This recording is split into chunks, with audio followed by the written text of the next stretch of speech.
কোটা নিয়ে আপিল বিভাগে কাল শুনানি হবে। সকালে বিশেষ চেম্বার আদালত এই আদেশ দিয়েছেন। এই মুহূর্তে হাইকোর্টে আছেন সহকর্মী আফজাল হোসেন। বিস্তারিত জানতে সরাসরি যাচ্ছি তার কাছে।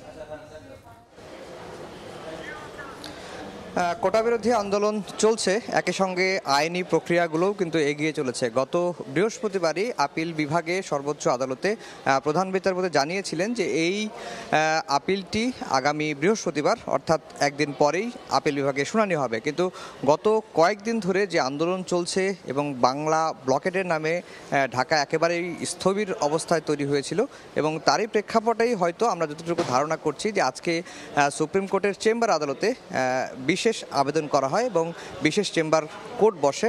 সাধারণত চেম্বার কোর্ট বসে হচ্ছে দুপুরের পরে, কিন্তু আজকে সকাল 11টার পরেই একটি আবেদন করা হয়। এই যে কোটা নিয়ে যে চলমান অচল অবস্থা চলছে এবং তারই প্রেক্ষিতে একটি আবেদন করা হয়। এরপরেই কিন্তু চেম্বার বিচারপতি আগামীকালকে আপিল বিভাগের পূর্ণাঙ্গ বেঞ্চে কোটা নিয়ে যে মামলা চলছে সেই মামলার বিষয়ে শুনানির দিন ধার্য করেছেন।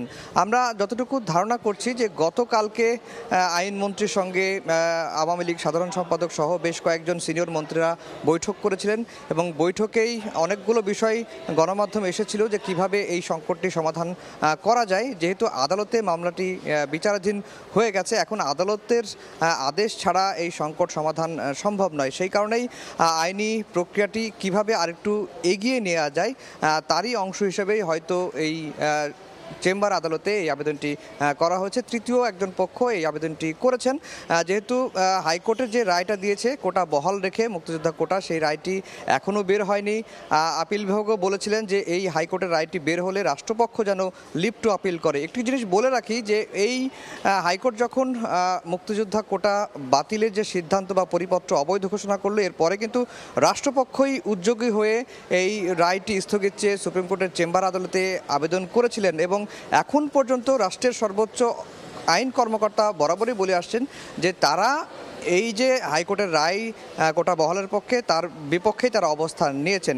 সবগুলো মিলিয়ে যে এই কোটা নিয়ে যে সৃষ্ট চলমান জটিলতা, এটি আদালতের মাধ্যমে নিরসন হবে এবং যত দ্রুত সম্ভব নিরসন করা যায় তার জন্যই একটি উদ্যোগ আজকে সকালে নেওয়া হয়েছে, আমরা যতটুকু জানতে পেরেছি। এই ছিল হাইকোর্ট থেকে আমার কাছে সবশেষ খবর।